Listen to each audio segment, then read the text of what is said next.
जय हिंद दोस्तों, मैं नवीन शर्मा आप सभी का स्वागत करता हूं। आशा करता हूं आप सब एकदम अच्छे हैं, एकदम बेहतरीन हैं। एक बार सारे प्यारे दोस्त बताएंगे आप सब कैसे हैं। उम्मीद करूंगा एकदम बेहतरीन होंगे, एकदम शानदार होंगे। और बहुत खुशी की बात है, हम सब का ये परिवार, आप लोगों की ये फैमिली आज 10 मिलियन होने वाली है।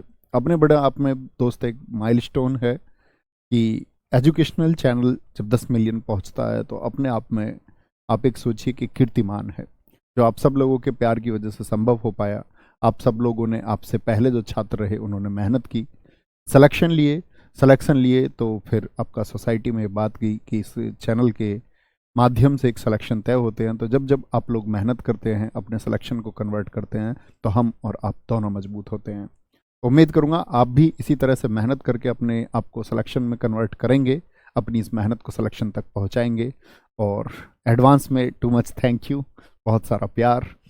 तो आज शुरू करेंगे हम लोग आपका हिस्ट्री की इस क्लास को, जिसको हम आगे बढ़ा रहे थे। आज बहुत इंपॉर्टेंट टॉपिक नहीं है, दरअसल में आज हम लोग पढ़ने वाले हैं इसमें भारत में जो विदेशियों का आक्रमण हुआ है। विदेशियों के आक्रमण से मतलब हिंदी यूनानी आए, शक आए, पहलव आए, कुषाण आए। तो यहाँ से प्रश्न तो पूछा जाता नहीं, तो लेकिन जो पूछा जाता है उसको मैं महत्वपूर्ण मार्क करके बता दूंगा, तो आप मेरे साथ उसमें ध्यान लगाएंगे, ठीक है। तो कल हमने पढ़ा सातवाहन वंश। अच्छा, मुझे बताएं कमेंट सेक्शन में सातवाहन से पहले कौन सा वंश था। ये हम सातवाहन के बारे में कल जान चुके। तो सिमुक कौन है सातवाहन वंश का? सातवाहन वंश का दोस्त आपका संस्थापक था। और सिमुक के बाद में कौन आया? सातकर्णी आया। तो इन राजाओं के नाम पूछे जाते हैं। देखो, कहीं भी सातकर्णी आए तो सात मतलब सातवाहन से याद रखेंगे, ठीक है। तो नाम दे देता है, जैसे पूछ लेगा आपसे यज्ञ श्री सातकर्णी, गौतमी पुत्र सातकर्णी, इनका संबंध किससे है? उपाधि दक्षिण पथपति, यानी दक्षिण के क्षेत्र को इन्होंने जीता। और प्रतिष्ठान, इनकी राजधानी थी तो वहां के प्रतिष्ठानपति इनको कहा गया। सातकर्णी प्रथम ने भी 2 अश्वमेध यज्ञ कराए और एक राजसूय यज्ञ कराया, ठीक है। राजसूय यज्ञ कहा जाता है कि राजा अपने आप को जब स्थापित कर लेता था बड़ा क्षेत्र, तब उसके बाद में इस यज्ञ को करवाता था, ठीक है। राजधानी क्या बनाई इन्होंने? अमरावती बना ली बाद में, ठीक है। किसने? उत्तराधिकारी कौन है? सातकर्णी प्रथम है, ठीक है। सातकर्णी प्रथम, सातकर्णी प्रथम का नाम ही हमको एल्डर सैरागोन मिलता है। आपसे पूछे एल्डर सैरागोन जो है आपका, ये किसका नाम है, तो आप क्या कहेंगे? भैया सातकर्णी प्रथम का है। पुस्तक कौन सी में हमको ये जानकारी मिलती है? पैरिप्लस ऑफ द एरिथ्रियन सी। और इतनी चर्चित किताब है ये भारतीय या बोले वैश्विक इतिहास की, जिसके लेखक के बारे में नोन नहीं है। ये ही नहीं पता कि ये किताब को लिखा किसने है। तो कई बार एग्जाम में पूछा जाता है पैरिप्लस ऑफ द एरिथ्रियन सी पुस्तक के लेखक कौन है, तो आप क्या कहेंगे? कोई नहीं। कितने भी विकल्प लिख ले, आपका आंसर क्या आएगा? बोलेंगे जी क्या आंसर आएगा? आपका आंसर आना चाहिए कोई नहीं, ठीक है। ये जानकारी किसके बारे में देती है कि यूनान से मौर्य साम्राज्य का व्यापार होता था, इस बारे में पुस्तक जानकारी देती है। तो क्या बात समझे? तो आपका सातवाहन वंश को किसने स्थापित किया? आप कहेंगे जी सिमुक ने। सिमुक के बाद में कौन आया? सातकर्णी प्रथम, जिसको एल्डर सैरागोन हम कहते हैं। प्रतिष्ठानपति इसी को कहा जाता है, दक्षिण पथपति इसी को कहा जाता है। इसने कितने? तो आपसे पूछे सातवाहन वंश का वह कौन सा राजा है जिसने 2 अश्वमेध और एक राजसूय यज्ञ कराया, ठीक है। क्या बोलेंगे आपका? तो वो है आपका सातकर्णी प्रथम है, ठीक है। कमेंट नहीं करेंगे दोस्त, बहुत ध्यान से पढ़ेंगे, बस फोकस करके अच्छे छात्र की तरह। अगर किसी भी बच्चे का एक भी कमेंट यदि आ रहा है तो इसका मतलब मैं समझूंगा वह बच्चा आज्ञा पालन करना नहीं जानता और अपनी जिद का एक बच्चा है। आपकी मर्जी है, आप कभी भी कमेंट करें या ना करें, ठीक है। मैं ये चाहूंगा कि आप कमेंट ना करें। भूमिदान की प्रथा किसने शुरू की? भारतीय इतिहास में सबसे पहले जमीन को दान करना, जैसे आप लोग पैसे दान में दे देते हैं, ऐसे इन्होंने जमीन दान करने की प्रथा शुरू की, तो वो सातकर्णी प्रथम ही है। इस बात की जानकारी कि भूमि दान ये लोग करते थे, नाना घाट में एक अभिलेख लिखा गया है, जिसको किसने लिखा था? सातकर्णी प्रथम की पत्नी नागनिका द्वारा जारी किया गया। यानी ये लोग भूमि दान करते थे, इस बारे में जानकारी हमको नागनिका अभिलेख से मिलती है। और नागनिका अभिलेख किसने? उनकी पत्नी, किसकी पत्नी? सातकर्णी प्रथम की पत्नी ने जारी किया, ठीक है। ये तीसरे शासक हैं, इनके बाद में कौन आया? हाल शासक आया। तो सबसे पहले कौन आया? सिमुक। सिमुक, और सिमुक के बाद में कौन आया? आपका सातकर्णी प्रथम, ठीक है। और सातकर्णी प्रथम के बाद में आया हाल। तो पूछा जाता है कि आपका सातवाहन वंश का वह कौन सा शासक था जो संस्कृत का एक विद्वान था, तो क्या बोलेंगे? हाल था। गाथा सप्तशती, बहुत इंपॉर्टेंट बात है। गाथा सप्तशती की रचना किसने की है? प्राकृत भाषा में इसी ने की है। अंधकार युग भी सातवाहन वंश को कहा जाता है, क्यों जी? अंधकार युग क्यों? तो अंधकार युग इसीलिए दोस्त इसको कहते हैं क्योंकि इस वंश के बारे में बहुत अधिक जानकारी नहीं मिलती है, बहुत अधिक जानकारी नहीं मिलती है। और ये हुई ना बात, इसको बोलते हैं डियर स्टूडेंट्स वाली बात। कोई सिंगल कमेंट नहीं है, एक आध दो बच्चे को छोड़ करके, फर्क नहीं पड़ता। बहुत शानदार, बहुत शाबाश। आपका मन जब आपसे कहे कि वो तुम्हारे नियंत्रण में नहीं है, तुम उससे कहना तुम हमारे हिसाब से चलोगे। Good one, very good. Sir Varman ने कांतरत पुस्तक किसके समय पर लिखी? हाल के समय पर लिखी। तो क्या बात मैंने बोली कि आपका कौन हुए? हाल एक शासक हुए सातकर्णी प्रथम के बाद में, संस्कृत के विद्वान थे। उन्होंने कौन सी पुस्तक लिखी है? गाथा सप्तशती। या पूछे सातवाहन वंश का वह कौन सा शासक है जिसने गाथा सप्तशती पुस्तक को लिखा है? तो आप कहेंगे जी भाई साहब वह हाल है। इसी के समय आपका सरवर्मम एक लेखक हुआ जिसने कौन सी पुस्तक लिखी है? कांतरत पुस्तक लिखी है। ठीक है, कांतरत पुस्तक लिखी है।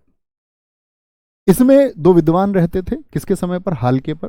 एक तो सरवर्मन हो गया जिसने कांतरत लिखी है, और एक गुडाढ्य वृहत कथा, मोस्ट इंपोर्टेंट है। पूछा जाता है वृहत कथा के लेखक कौन है? वृहत कथा के, तो क्या बोलोगे? गुडाढ्य। किसके शासनकाल के दौरान लिखी गई? हाल के शासनकाल के दौरान लिखी गई। ठीक है, इसी के आधार पर पंचतंत्र पुस्तक लिखी। क्या बोलेंगे? गुडाढ्य। क्या बोलेंगे? इसी के आधार पर पंचतंत्र लिखी। और मोस्ट इंपोर्टेंट है, पंचतंत्र किसने लिखी है? विष्णु शर्मा ने। और मैं तुमको बताऊं, ये दुनिया की दूसरी बेस्ट सेलिंग बुक है, दुनिया की दूसरी बेस्ट सेलिंग बुक है। यानी कि सबसे ज्यादा दुनिया में बिकने वाली पुस्तक बाइबल है, और उसके बाद में आपका पंचतंत्र है, जिसमें बच्चों के मतलब नैतिक जीवन सिखाने के लिए कुछ कहानियां लिखी गई हैं, कहानियां लिखी गई हैं।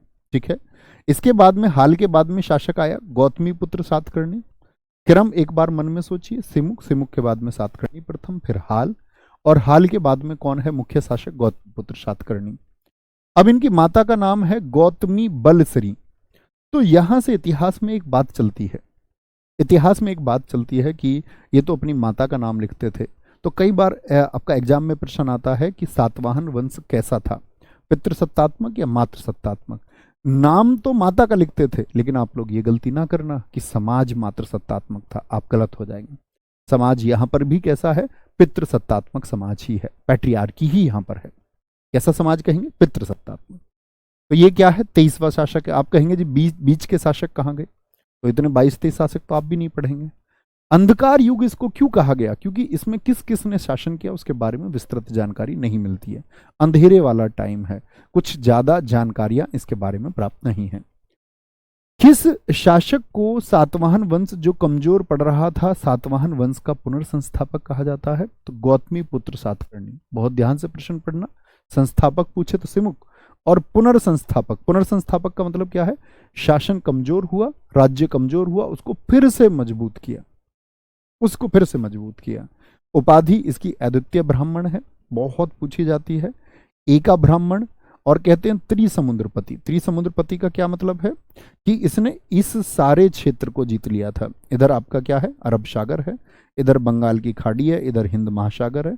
तो बोलते तीन तरफ के जल पर इसका ये क्षेत्रफल था, जिसकी वजह से इसको त्रिसमुद्रपति कहा जाता है। त्रिसमुद्रपति। तो दिक्कत, वेणकटक स्वामी किसको कहा गया है? गौतमी पुत्र सातकर्णी को ही कहा गया है। क्या बोलेंगे? माता का नाम क्या है? गौतमी बलसरी, जिन्होंने क्या? नासिक अभिलेख जारी कराया था, और अपने पुत्र गौतमी सातकर्णी के साथ में ये संयुक्त रूप से शासिका रही, यानी इन्होंने अपने बेटे के साथ में शासन चलाया है।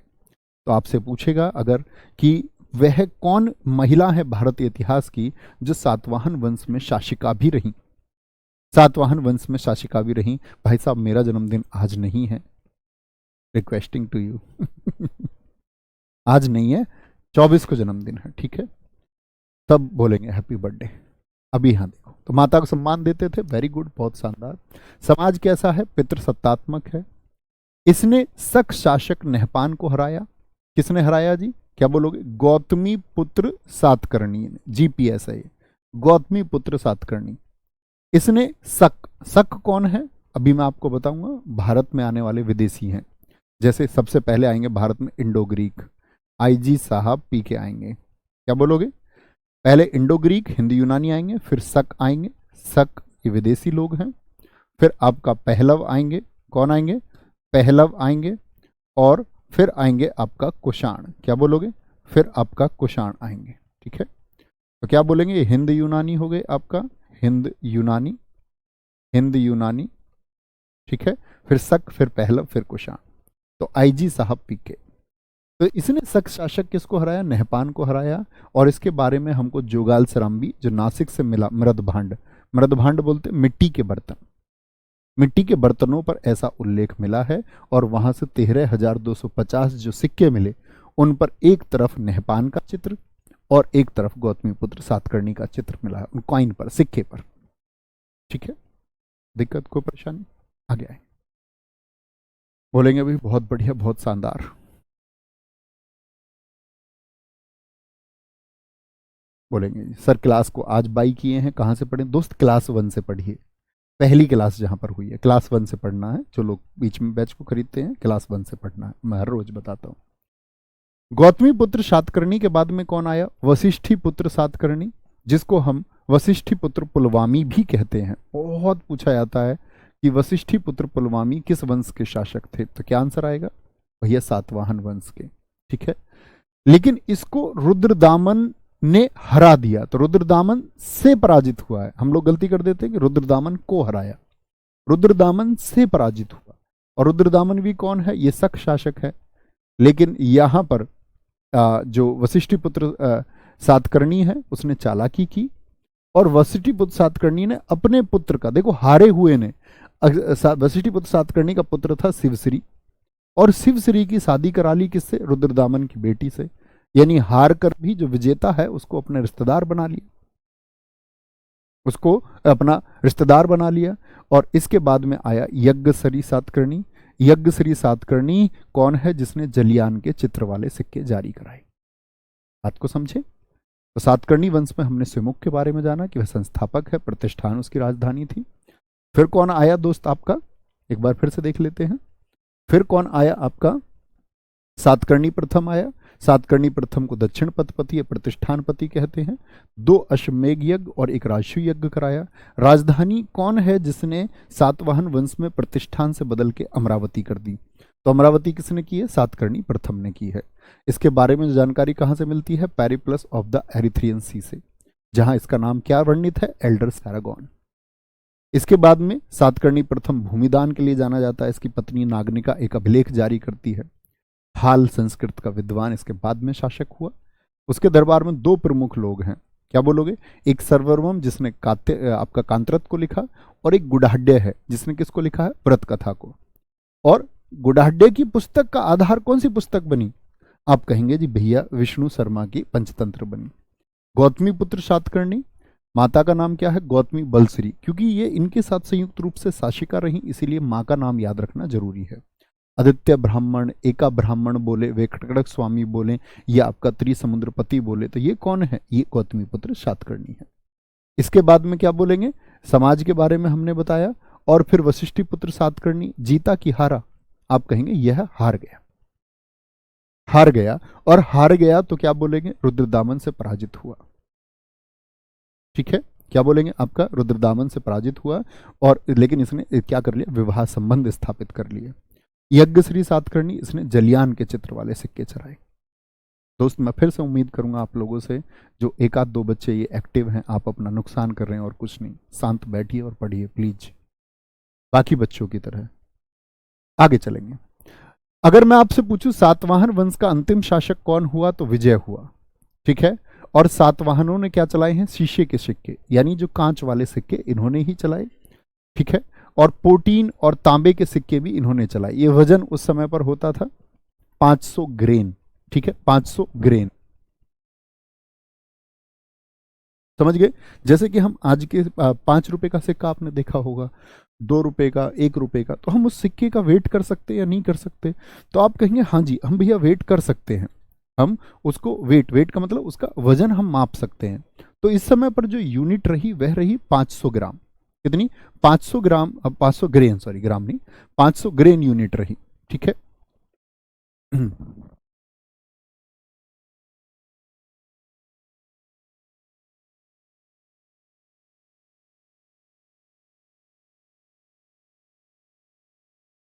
एक सेकंड रुकेंगे बच्चे बस, शायद नेट की कोई दिक्कत।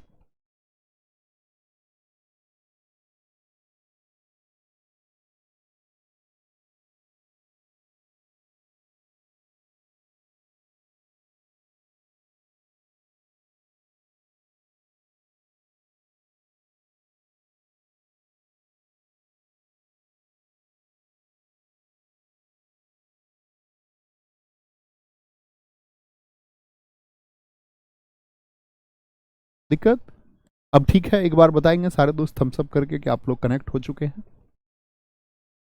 क्या आप लोग कनेक्ट हो चुके हैं, एक बार बताएंगे। बहुत बढ़िया भाई, very good very good very good, बहुत शानदार। ठीक है, तो 500 ग्रेन का सिक्का होता था इनका, कितने का? 500 ग्रेन का सिक्का। और हम ये बात कर सकते हैं कि जैसे 500 ग्रेन का सिक्का है तो 100 ग्राम में लगभग आपका, सॉरी 100 ग्रेन में लगभग आपका 6.47 होते हैं, 6.47 ग्राम। यानी 500 ग्रेन में हम बांट करें तो 6.47 गुणा 5 करके आप इसका ग्राम में भी वजन निकाल सकते हैं। ओके, तो कितना हो जाएगा ये मैं आपको बता देता हूँ एक बार। 100 जो ग्रेन होता है सिक्का जो उस समय पर होता था, ये होता था 6.47 ग्राम। आपको आप कोई भी कन्वर्ट कर सकते हैं, इसकी 5 गुना है तो वहां भी 5 गुना कर दीजिए। सातवाहन वंश के सर्वाधिक व्यापार कल्याण नामक, क्या बोलो, कल्याण नामक बंदरगाह से करते थे, कल्याण नामक बंदरगाह से, कभी भी गलती नहीं करनी। अब आते हैं हम भारत पर विदेशी आक्रमण। अब तक क्या देखा हमने कि आपका मौर्य शासक रहे, मौर्यों के बाद में कौन आ गए थे? आपके सुंग आ गए थे, सुंग के बाद में कर्ण आ गया था, कर्ण के बाद में फिर सातवाहन वंश आ गया। भारत पर विदेशी आक्रमण, ईरानी, क्या आप मुझे ये बोल सकते हैं अपनी मेज पर बैठे हुए कि, हाँ कुर्सी पर बैठे होंगे या खाट पर बैठे होंगे, तो ईरानी लोगों में कौन आया था भारत में? हखामनी लोग आए थे। ये क्रम बहुत पूछा जाता है, कभी गलती नहीं करनी है। हखामनी, फिर यूरोपीय आए। सिकंदर कब आया था भारत में? 326 बीसी में आया। फिर हिंद यवन शासक आए जिनको हम बोलते हैं इंडो ग्रीक, क्योंकि ये कहां से आए? ये यूनान के क्षेत्र से आए और हिंदुस्तान आए, इसलिए इनको हिंद यवन बहुत सारे ऐतिहासिक लेखकों ने कहा है। फिर शक आए, फिर पहलव आए, फिर कुषाण आए। क्या बोलोगे? आईजी इंडो ग्रीक साहब, पी के आ गए। ठीक है, ठीक है, कब आए? एट आए, एट 8 PM लिख लो। ए से अरबी और टी से तुर्की। तो के क्रम बहुत बार परीक्षा में पूछा जाता है, ऐसे कर देता है देखो एग्जाम में, ये बीच में से ये हटा देगा, बीच में से ये हटा देगा और क्रम पूछ लेगा, ये हटा देगा, पूछ लेगा इनका क्रम, आगे पीछे लिख देगा इनको। आप लोगों को कभी नहीं भूलना है। आप क्या बोलेंगे? सबसे पहले भैया ईरानी आए हैं, सबसे पहले ईरानी आए, ठीक है, सबसे पहले ईरानी आए, फिर यूनानी, फिर हिंदी यूनानी आप क्या आए, फिर शक, पहलव, कुषाण, फिर अरबी और तुर्क आए। ठीक है, बहुत बढ़िया, कोई दिक्कत, कोई परेशानी? आगे चलेंगे। अब आप बात करेंगे इन वंशों की, प्रश्न ना के बराबर पूछा जाता है, अब तो एग्जाम में दिखता ही नहीं। अगर हम बात करेंगे आपका हिंद यवन शासकों की बात करें तो इंडो ग्रीक शासक आए आपका। इंडो ग्रीक शासकों को हम और क्या कहते हैं? बैक्ट्रियन। किन शासकों को कहा जाता है? हिंद यवन शासकों को। इनका पहला शासक आया डेमीट्रियस, डेमीट्रियस, ठीक है। यहां पर देखो, सेल्यूकस जानते हैं आप लोग? सेल्यूकस कौन है? आप कहेंगे भैया वह सेल्यूकस निकेटर है। कौन था सेल्यूकस निकेटर? आप कहेंगे सिकंदर का थल सेनापति था। जब सिकंदर वापस गया तो अपने साम्राज्य को किसको देके चला गया था? सेनापतियों को। तो उन्हीं में से सेल्यूकस की तीसरी पीढ़ी, समझते, जैसे आपके दादाजी रहे, फिर पिताजी, फिर आप अपनी दादाजी से तीसरी पीढ़ी हैं, तो उसी तरह सेल्यूकस की तीसरी पीढ़ी का व्यक्ति है डेमीट्रियस, जिसने प्लान बनाया कि मैं भारत पर आक्रमण करूंगा। ठीक है, तो क्या बोलेंगे यहां पर? पहला शासक डेमीट्रियस हुआ। अब इसका इतिहास थोड़ा सा जाने। डायोडोट्स ने सेल्यूकस के कमजोर होने पर बैक्ट्रिया क्षेत्र को एक स्वतंत्र साम्राज्य के रूप में घोषित कर दिया था। क्या बोलेंगे? सेल्यूकस कहां पर था? सेल्यूकस को किस भारतीय राजा ने हराया था? तो आप कहेंगे सेल्यूकस को चंद्रगुप्त मौर्य ने हराया था। तो ये कहां पर था? ईरान, इराक वाले क्षेत्र में था। तो जब ये सेल्यूकस कमजोर हुआ तो एक डायोडोट्स आदमी ने क्या कर दिया? इसको कमजोर कर दिए, क्या कर लिया? इस क्षेत्र को जीत लिया। दूसरा यूनानी आक्रमणकारी कौन हुआ? आपका डेमीट्रियस हुआ। किसकी शाखा का है? ये डेमीट्रियस की शाखा का है। बहुत इंपॉर्टेंट। क्यों भैया दूसरा यूनानी क्यों? आप बताइए पहला यूनानी कौन होगा? तो पहला यूनानी तो सिकंदर ही रहेगा ना। तो कभी भी पूछा जाए पहला यूनानी आक्रमणकार किसने किया, या पहला यूनानी आक्रमण, या पहला यूनानी आक्रमणकारी कौन है, पहला यूनानी आक्रमण किसने किया था? तो आप कहेंगे पहला यूनानी आक्रमण तो भैया सिकंदर ने किया। दूसरा कौन है? दूसरा इसी शाखा का व्यक्ति हुआ। जब सेल्यूकस कमजोर हुआ तो डायोडोट्स ने अपना वंश स्थापित किया। डायोडोट्स के वंश से है आपका कौन? डेमेट्रियस। ठीक है। और क्या बोलोगे, इस डायोडोट्स की हत्या किसने कर दी थी? यूथिडोमस ने कर दी। अब ये यूथिडोमस कौन है? ये डेमेट्रियस का पिता था। यानी कि आप कहेंगे भैया सेल्यूकस से सत्ता किसने ले ली थी? डायोडोट्स ने। और डायोडोट्स से सत्ता किसने ले ली? वो डेमेट्रियस के पिता यूथिडोमस ने ले ली थी। तो समझे बात को कि किस क्रम में आपका डेमेट्रियस को साम्राज्य मिला। तो डेमेट्रियस ने खुद लिया या उसके पिता ने? तो आप कहेंगे भैया उसके पिता यूथिडेमस ने आपका डायोडोट्स को हराया। और डायोडोट्स ने किसको हराया था? सेल्यूकस को। तो इस तरह से सत्ता इनके पास पहुंची। ठीक है। सोर्स कौन से हैं? ये अवदान कल्पलता, ये पुस्तक है, क्षेमेंद्र एक लेखक हैं, उन्होंने लिखी है। और नागसेन एक बौद्ध भिक्षु हुए हैं, उन्होंने एक पुस्तक लिखी है मिलिंद पन्हो। वहां से हमको ये सारी जानकारी मिलती है कि किस तरह से ईरान इराक वाले क्षेत्र में पहले सेल्यूकस था। सेल्यूकस को हराया किसने? आपका बोलेंगे डायोडोट्स ने। और डायोडोट्स को किसने हराया? यूथिडेमस ने। उसी यूथिडेमस का बेटा कौन है? डेमेट्रियस है, जो भारत पर आक्रमण करने वाला दूसरा आक्रमणकारी हुआ। ठीक है। तो कौन आया? डेमेट्रियस। अब यहां पर देखना ध्यान से, इनकी दो शाखाएं हैं, ये चार्ट आपको समझना होगा। ये आप लोग सीन 2 पे लगा देना इसको एक बार, ताकि बच्चों को साफ दिखे, नहीं तो मैं जूम करके दिखा देता हूं, कोई ऐसी बात नहीं है। ये देखेंगे ध्यान से। मैंने बोला कि ये जो आपका हिंद यूनानी है, इनकी दो शाखा है। एक तो डेमेट्रियस शासन कर रहा है, उसकी शाखा है। डेमेट्रियस के बाद में 3 राजा हुए, अपोलोडोट्स हुआ, अगाथोक्लिज हुआ और मिनांडर हुआ। इसमें से आपको ध्यान देना है सिर्फ मिनांडर पर, देखना ध्यान से। अपोलोडोट्स डेमेट्रियस के बाद गद्दी पे बैठा, अगाथोक्लिज उसके बाद गद्दी पर बैठा। अगाथोक्लिज है जिसने कृष्ण और बलराम के सिक्के जारी किए थे, इसके बारे में तो ये महत्वपूर्ण बात हुई। मिनांडर पूछा जाता है, बहुत इंपॉर्टेंट क्वेश्चन बनता है कि पहले तो बताइए मिनांडर किस वंश से है? तो आप कहेंगे जी हिंद यूनानी है, इतनी बात क्लियर। मैं पूछूं हिंद यूनानियों में भी किस शाखा से है? तो आप कहेंगे डेमेट्रियस शाखा से है। ठीक है। और ये मिनांडर क्यों इंपॉर्टेंट है? क्योंकि इसने भारत में आकर के सिकंदर से भी ज्यादा भूभाग जीते हैं। जितना सिकंदर ने क्षेत्र नहीं जीता, उससे ज्यादा इस यूनानी ने जीता। बौद्ध भिक्षु नागसेन से बातचीत इसी ने की। तो इस मिनांडर को कहा गया है बौद्ध साहित्य में मिलिंद। तो इसने उस बौद्ध ग्रंथ क्या बोलते हैं? मिलिंद पन्हो।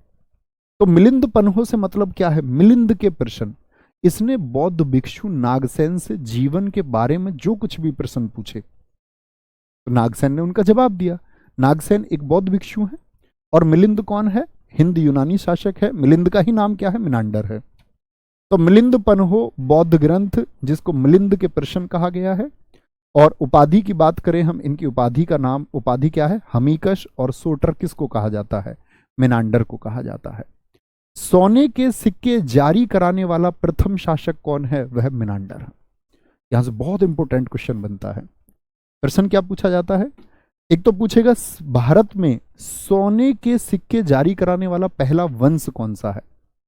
तो बताइए किस वंश से है मिनांडर? तो आप कहेंगे भैया हिंद यवन शासक। अच्छा, हिंद यवन शासकों ने सबसे पहले सोने के सिक्के जारी कराए। कोई दिक्कत, कोई परेशानी? अच्छा ठीक है।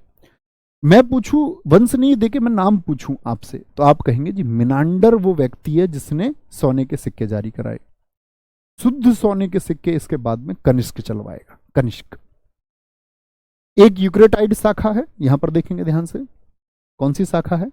दूसरी शाखा कौन सी? इनके ही विरोधी लोग, इनके ही ग्रुप में, इनके ही विरोधी लोग थे, इनके ही ग्रुप में। ठीक है।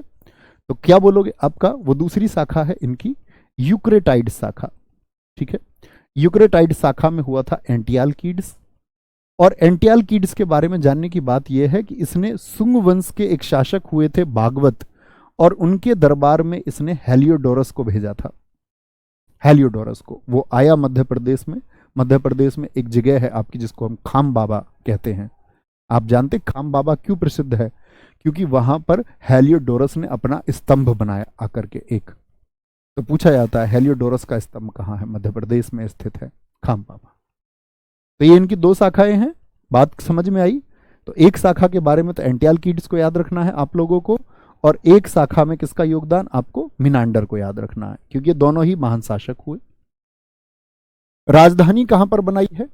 राजधानी जो यूक्रेटाइड शाखा थी उसकी, क्या बोलोगे आप, सॉरी, जो डेमिट्रियस शाखा थी, डेमिट्रियस जो ब्रांच भारत में शासन कर रही थी, उस क्षेत्र इनका था। अगर मैं आपसे बताऊं कि जो भारत में हिंद युवानी आए तो इस क्षेत्र में उन्होंने कब्जा किया।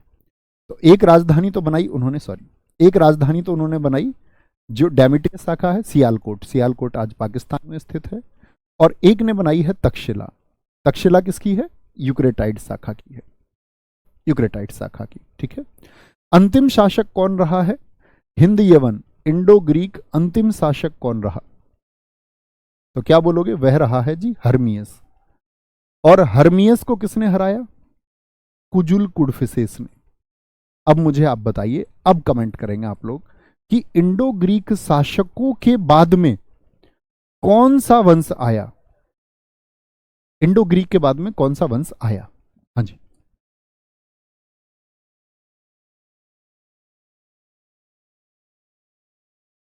किसमें नहीं दी जाती?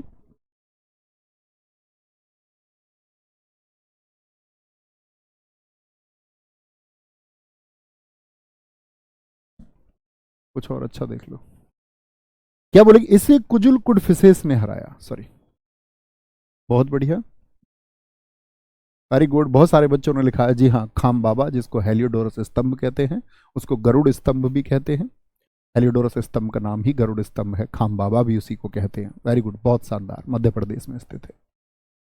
अब ये जो इंडो ग्रीक आए, इनसे हमने क्या सीखा? अपने पैसों पर, आज रुपए पर कुछ लिखा रहता है हमारे सिक्के पर, हाँ जी, ये हमने यहीं से सीखा। पहले हम लोग सप्ताह का प्रयोग नहीं करते थे, कैलेंडर में सप्ताह का प्रयोग, बहुत बढ़िया, सारे दोस्तों ने लिखा। शक शासक आए।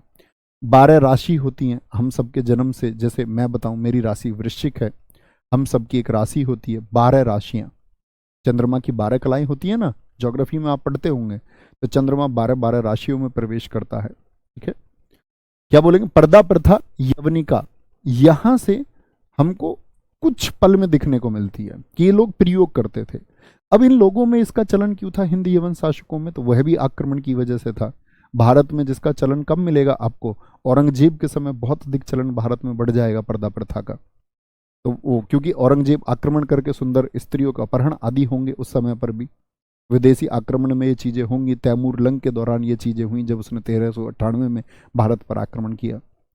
तो यहां पर भी क्योंकि ये लोग भी आक्रमणों से जूझते आए, तो यहां पर भी ये प्रथा विद्यमान थी। ठीक है, आगे तो शक शासकों के बारे में बात करेंगे। शक कहां से आए थे?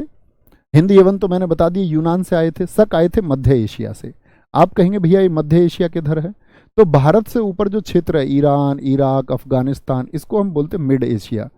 क्या बोलते? मिड एशिया से ये लोग आए भारत में। पहला शासक कौन है इनका? मोगा, या जिसको मेउस हम कहते हैं। शकों ने भारत में कुल 5 ग्रुप हैं इनके जिन्होंने शासन किया। अफगानिस्तान, पंजाब, मालवा, एक उत्तरी शाखा छत्रप थी जो तक्षशिला से मथुरा, यानी तक्षशिला कहां पर था? भारत के बाहर, और मथुरा कहां है? यूपी में। ये इस तरह से शासन कर रहे थे। एक अफगानिस्तान में शाखा थी, एक पंजाब के इस सिंध वाले क्षेत्र में शाखा थी, एक मध्य प्रदेश में मालवा क्षेत्र है यहाँ पर शाखा थी, एक थे महाराष्ट्र में नासिक से लेकर के उज्जैन तक। उम्मीद करूंगा भारत के नक्शे के बारे में आप जानते होंगे, क्योंकि नासिक महाराष्ट्र में है, उज्जैन एमपी में है, तक्षशिला भारत से बाहर था, मथुरा उत्तर प्रदेश में है, मालवा मध्य प्रदेश वाला क्षेत्र हो गया, ठीक है। और आपका मध्य प्रदेश राजस्थान वाला क्षेत्र, पंजाब आप जानते होंगे, अफगानिस्तान आप जानते होंगे। अब इनमें सबसे इंपॉर्टेंट बात आपको देखनी है, एक नाम आया रुद्रदामन। मुझे बताइए रुद्रदामन ने, अब कमेंट करेंगे। रुद्रदामन ने, अगर आपने क्लास में ध्यान से पढ़ा, तो रुद्रदामन ने सातवाहन वंश के किस शासक को हराया था? बोलेंगे किस शासक को हराया था? तो आप कहेंगे रुद्रदामन का संबंध जो है वो पश्चिमी क्षत्रप से है, यानी कि ये कहां पर हो गया? नासिक। नासिक कहां पर है? महाराष्ट्र में। तो आप कहेंगे भैया दक्षिण में कौन थे? दक्षिण में थे आपका सातवाहन, तो उन्हीं को हराया। और रुद्रदामन का संबंध पश्चिमी क्षत्रप शाखा से है। और यहां पर एक बात देखेंगे कि रुद्रदामन ने ही जूनागढ़ अभिलेख जारी कराया। किस भाषा में? संस्कृत में। और जूनागढ़ अभिलेख के बारे में मैंने जिक्र किया था मौर्य साम्राज्य के समय। जूनागढ़ अभिलेख कहां पर है? गिरनार यानी कि गुजरात में है। क्या बोलेंगे? कहां पर है? गिरनार यानी कि गुजरात में स्थित है। गिरनार गुजरात में ये स्थित है। ठीक है। रुद्रदामन, तो रुद्रदामन किस शाखा से है? पश्चिमी क्षत्रप है। क्षत्रप का मतलब एक क्षेत्र जिन्होंने जीत लिया उसको क्षत्रप हम कहते थे। बहुत बढ़िया, वेरी गुड, बहुत अच्छा लिखा आप लोगों ने। कुछ दोस्त कह रहे हैं बहुत बढ़िया, वशिष्ठिपुत्र सातकर्णी, जिन दोस्तों ने कहा वशिष्ठिपुत्र सातकर्णी को हराया, जिसको पुलवामी भी हम कहते हैं, लेकिन पुलवामी ने इससे रिश्ता जोड़ लिया था। जूनागढ़ अभिलेख पर आते हैं। इस अभिलेख से हमको सुदर्शन झील, अब बताइए सुदर्शन झील मैंने आपको बताया था किसने बनवाई थी? भैया चंद्रगुप्त मौर्य के राज्यपाल थे पुष्यगुप्त, इन्होंने बनाई थी सुदर्शन झील, ये बात हम पहले कर चुके। सुदर्शन झील से नहरें किसने निकलवाई हैं? क्या बोलोगे? तो ये सम्राट अशोक के समय पर निकाली गई। अब क्या होता है जीर्णोद्धार, इसका मतलब क्या है? देखो, जीर्ण का मतलब होता है कमजोर हो जाना और उद्धार का मतलब उसको सही करना। तो कमजोर हुई चीजें, भाई कोई झील है, आपके गांव में भी तालाब या झोड़ होगा, आपका गांव का प्रधान क्या करता होगा? उसको तालाब की मिट्टी किनारों से ठीक कराता है कि नहीं कराता? बोलेंगे भैया गांव के प्रधान कहाँ कराते हैं? तो कहने का मतलब इन शासकों ने करवाई। तो खराब हुई हालत की झील को फिर से निर्मित करवाया, और गहरी करवाया, और चौड़ी करवाया। ये रुद्रदामन ने करवाया। तो बहुत इंपॉर्टेंट क्वेश्चन बनता है, सुदर्शन झील का जीर्णोद्धार किसने कराया था? और ये तो आप जानते हैं सुदर्शन झील कहां स्थित है? सौराष्ट्र गुजरात में स्थित है। अच्छा, इसने अपने मंत्री सुविशाख के डायरेक्शन में इस काम को कराया, खुद थोड़ी करेगा राजा। और पुनः जीर्णोद्धार यानी खराब होने के बाद तो ठीक करा दी रुद्रदामन ने, पुनः मतलब फिर से एक बार खराब हुई तो फिर से इसका जीर्णोद्धार कराया स्कंदगुप्त ने। ये आप गुप्त वंश के दौरान भी पढ़ेंगे, गुप्त वंश के दौरान भी। और ये जो जूनागढ़ अभिलेख है इससे हमको रुद्रदामन, चंद्रगुप्त मौर्य, अशोक के बारे में जानकारी मिलती है, वहां पर इनके नाम लिखे हुए मिलते हैं। एक दोस्त कह रहा है अभिलेख, अभिलेख का मतलब प्राचीन जानकारी है दोस्त, जिसको आपका अगर हम बात करें कहीं चट्टानों पर लिखवा दिया गया, प्राचीन सोर्स है। ठीक है, तो कभी गलती नहीं करनी है। तो ये किसके बारे में रहा? ये जूनागढ़ अभिलेख बहुत इंपॉर्टेंट है शक शासकों का। इसी तरह पहलव है, इसके सिर्फ संस्थापक याद करें, मिथ्रेडेट्स, ये भी मिड एशिया से आए, ईरान से आए। कौन आए थे? इंडो ग्रीक, इंडो ग्रीक के बाद में शकों का संस्थापक कौन बताया? मोगा। इंडो ग्रीक शासकों का कौन बताया मैंने आपको संस्थापक? कौन है उधर से आने वाला शासक? तो क्या बोलेंगे? डामिट्रियस है। इस वंश का सबसे शक्तिशाली शासक माना जाता है गोंडोफर्नीस को, कि इसने पहलवों के क्षेत्र को सबसे ज्यादा बढ़ाया, और पहलवों को ही हम बोलते हैं पार्थियन। जैसे अगर मैं बात करूं आपसे कि बैक्ट्रियन किनको कहा गया? इंडो ग्रीक शासकों को कहा गया। वेरी गुड, बहुत शानदार। आगे आएंगे। राजधानी कौन सी बनाई इन्होंने अपनी? तक्षशिला। फिर आते हैं कुषाण। भाई कौन आए फिर इसके बाद में? पहलवों के बाद में कुषाण, और कुषाणों का संस्थापक है कुजुल कुडफिसेस, जिसने हिंद यवन शासकों को भी हराया। कुषाण कहां से आए? मध्य एशिया से आई। ये भी इनकी जनजाति थी यूची जनजाति, यूची जनजाति। और कुजुल कुडफिसेस का जो उत्तराधिकारी बना वह बना विम कुडफिसेस। विम कुडफिसेस कहते हैं कुजुल कुडफिसेस ने अपना जो सीमा विस्तार किया वह बहुत ज्यादा नहीं था। सबसे ज्यादा सीमा विस्तार किसने किया? विम कुडफिसेस ने। और इसी को इसी वजह से क्या कहा जाता है? एक बार थम्स अप करके बताइए, मैंने आपको बताया था वास्तविक संस्थापक का क्या मतलब होता है, जानते हैं ना? बोलेंगे जी। विम कुडफिसेस ने सोने के सिक्के चलवाए, जिसे द्विभाषीय यानी दो भाषा इस पर लिखी होती थी, एक तो यूनानी भाषा और एक खरोष्टी। ठीक है, यानी खरोष्टी लिपि और यूनानी लिपि, जिसको हम रोमन लिपि के नाम से भी जानते हैं, का प्रयोग किया गया। तो आपसे पूछेगा द्विभाषी मुद्रा किसने चलाई है? विम कुडफिसेस ने। विम कुडफिसेस किसका उत्तराधिकारी हुआ? आप कहेंगे जी कुजुल कुडफिसेस का। कुजुल कुडफिसेस कौन है? कुषाण वंश का संस्थापक है। कहां से आए थे भैया? मिड एशिया से, ईरान से आए, मध्य एशिया से। कौन सी जनजाति से थे? यूची जनजाति से थे। अब मैं आपसे पूछूं कि हिंद यवन शासकों में कौन था जिसने सोने के सिक्के चलाए थे इंडो ग्रीक में? तो आप कहेंगे जी वह मिनांडर था, मिलिंद था। लेकिन आपसे कभी पूछा जाए कि कुषाण वंश के दौरान सोने के सिक्के किसने जारी किए सर्वप्रथम, तो विम कुडफिसेस होगा। क्या बोलेंगे? विम कुडफिसेस। भाई वाह, सारे दोस्त जानते हैं जो अधिक राज्य विस्तार करे। बहुत बढ़िया, कपिल कुमार गुप्ता जी, बहुत सारा प्यार दोस्त। विम कुडफिसेस किस धर्म को मानता था? शैव धर्म को। शैव धर्म क्या होता है? देखो, हिंदुस्तान में दो धर्म चलते हैं, एक वैष्णव जो भगवान विष्णु को मानने वाले लोग हैं, भगवान विष्णु को मानने वाले लोग हैं, और एक है आपका शैव धर्म, यानी कि जो भगवान शिव जी को मानने वाले लोग हैं, भगवान शिव जी को मानने वाले लोग हैं। ठीक है, तो इसने शिव, इसीलिए शिव नंदी बैल की आकृति के सिक्के मिले इसके समय पर। विम कुडफिसेस को सम्राटों का सम्राट और आपका सर्वलोकेश्वर आदि नामों से जाना जाता है। ये कौन है आपका? ये हो गया हमारा विम कुडफिसेस। विम कुडफिसेस के बाद में शासक आया कनिष्क, मोस्ट इंपोर्टेंट। अगर मैं कहूं इन विदेशियों में सबसे ज्यादा प्रश्न अगर किसी राजा से बनते हैं तो वह है कनिष्क। पहली बात, कनिष्क का गद्दी पर कब बैठा? कनिष्क जिस दिन गद्दी पर बैठा 78 एडी में, इसी दिन इसने शक संवत को चलाया। शक संवत, संवत किसको कहते हैं? कैलेंडर को। तो शक संवत कभी भी पूछे 78 एडी में चला। आपसे कभी पूछे आज भारत सरकार कौन से कैलेंडर का इस्तेमाल करती है? भारत सरकार कौन से कैलेंडर का आपका प्रयोग करती है? तो हम कहेंगे आपका शक संवत का। जैसे मैंने आपको बताया था, सॉरी अभी नहीं बताया मैंने, वो गुप्तों में मैं आपको बताऊंगा, चंद्रगुप्त गुप्त के समय पर। रवेटक अभिलेख से कनिष्क के विम कुडफिसेस का पता होने का कि ये उसका पुत्र है, इस बात का पता चलता है। इसने दो राजधानियां अपनी बनाई, पुरुषपुर और मथुरा।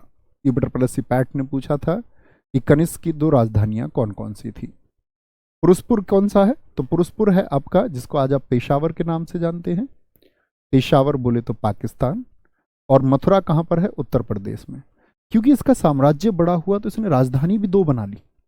ठीक है, अब मुझे बताइए, मैंने आपको एक बात कही थी कि बौद्धों की कौन सी संगति है जो कनिष्क के समय पर हुई थी?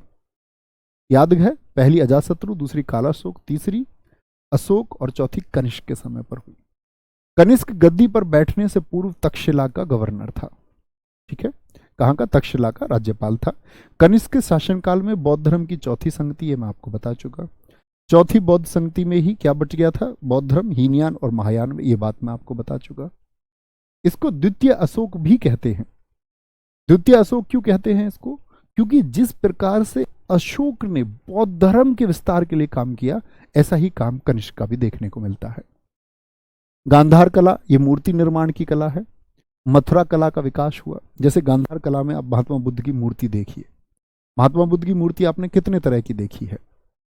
एक तो महात्मा बुद्ध की मूर्ति आपने देखी होगी आंख खुली हुई मूर्ति, और एक आंख बंद करके जिसमें वो योग मुद्रा में बैठे हुए हैं। आंख खुली हुई भी उपदेश देते हुए गांधार कला की मूर्ति, और मथुरा कला में आपका इस तरह से ये मूर्ति निर्माण की कला है। शुद्ध सोने के सिक्के किसने जारी कराए? कुषाण वंश के शासक, क्या बोलोगे? कनिष्क ने। जिन पर किसका? एक सूर्य देवता था आपका हेलियोक्लीज, जिसको ये मानता था, उसी का इसने प्रतीक चिन्ह लगाया। सबसे इंपॉर्टेंट बात आती है कनिष्क के दरबारियों से कोई भी एग्जाम हो, चाहे स्टेट का एसएससी, यहां से प्रश्न बनता है। इसके राजनीतिक कवि कौन थे? अश्वघोष। नागार्जुन इसी के समय पर रहे। नागार्जुन जिनको शून्यवाद का जनक हम कहते हैं, या शून्य का नहीं, शून्य की खोज के लिए तो आप आर्यभट्ट को जानते हैं, शून्यवाद का, सापेक्षता का सिद्धांत, रिलेटिविटी थ्योरी इन्होंने दी आपका। इन्हीं को हम भारत का आइंस्टीन बोलते हैं। यह कौन थे? नागार्जुन एक बौद्ध दार्शनिक थे। बौद्ध धर्म इन्होंने अपना रखा था, और किसके दरबार में रहते थे? कनिष्क का दरबारी थे। इन्हीं की पुस्तक है प्रज्ञा पारमिता सूत्र। चरक, चरक का संबंध किससे है? ये मेडिसिन के, हाँ लिखा हुआ है। चरक का संबंध चिकित्सा से है, और इन्होंने पुस्तक लिखी है चरक संहिता। ठीक है, 78 ईडी में क्या चला आपका? 78 ईस्वी में शक संवत चला है, शक संवत चला है। और ये तो हुआ भारत का विदेशियों का एक क्रम, मैंने आपको बताया, इससे प्रश्न नहीं पूछे जाते, लेकिन जो चीजें मैंने महत्वपूर्ण बताई हैं वो आपको अपने ध्यान में जरूर रखनी है परीक्षा तक, है ना। अब हम बात करेंगे गुप्त साम्राज्य की, और इस कक्षा को हम कल से पढ़ेंगे। ठीक है, आज मैंने बताया, और आज 3 बजे वाला प्रैक्टिस सेट भी नहीं होगा। जो हमारे नीरज सर हैं, उनके पिताजी एक्सपायर हो गए थे, तो यही बीच का एक समय है जहां वहाँ जाया जा सकता है, तो मैं आज जाऊंगा। बाकी सब लोग, अंकित सर वगैरह सब लोग कल चले गए थे, तो भैया ने कहा था कि हम आज चले जाते, तुम कल चले जाना, तो मुझे आज जाना होगा वहाँ पर, है ना। और दोस्त, दूसरी बात यह है कि आज आपका 10 मिलियन की बात मैंने की है। ठीक है, अभी आपकी कक्षा है, उम्मीद करूंगा 10 मिलियन का ये तोहफा आप लोगों की तरफ से हमको मिला है। क्लास के बाद में आप थोड़ा सा प्रयास करोगे, जो लोग पढ़ने वाले हैं उन सब तक इस चैनल को आप पहुंचाएंगे। और बस ये 10 मिलियन बहुत जल्दी, अब इंतजार नहीं होता, ये 10 मिलियन जल्द से जल्द देखने, तो करके दिखाइए। कितना जल्दी कर सकते हैं, मतलब लगभग अगले 1 घंटे में शायद ये हो जाएंगे। तो उम्मीद करेंगे कि आप इसको कामयाब बनाएंगे, आप ही लोगों की वजह से संभव हो पाया है। और फिर से too much thank you. RWA पर जो विश्वास आप करते हैं वही विश्वास हम अपने छात्रों पर भी करते हैं। हमारा विश्वास आपके लिए ये है कि आप एक दिन अपनी मेहनत को बहुत अच्छे से करते हुए सिलेक्शन में बदलोगे। और हर अच्छा छात्र बदल के जाता है, आपसे पहले भी बदला है, आज भी स्टूडेंट्स बदल रहे हैं और कल भी स्टूडेंट्स बदलेंगे। लेकिन बदलेगा कौन? अपनी इस तकदीर को जो बहुत मेहनत करेगा। तो आप लोग बहुत मेहनत कीजिए और बहुत सारा थैंक यू, हर एक चीज़ के लिए थैंक यू। आपका एहसान है हमारे ऊपर और ये हमेशा रहेगा, पूरे जीवन रहेगा। और मुस्कुराते रहिए, हंसते रहिए और मेहनत करते रहिए। थैंक यू, नमस्ते, जय Hind. Target this after class. Thank you.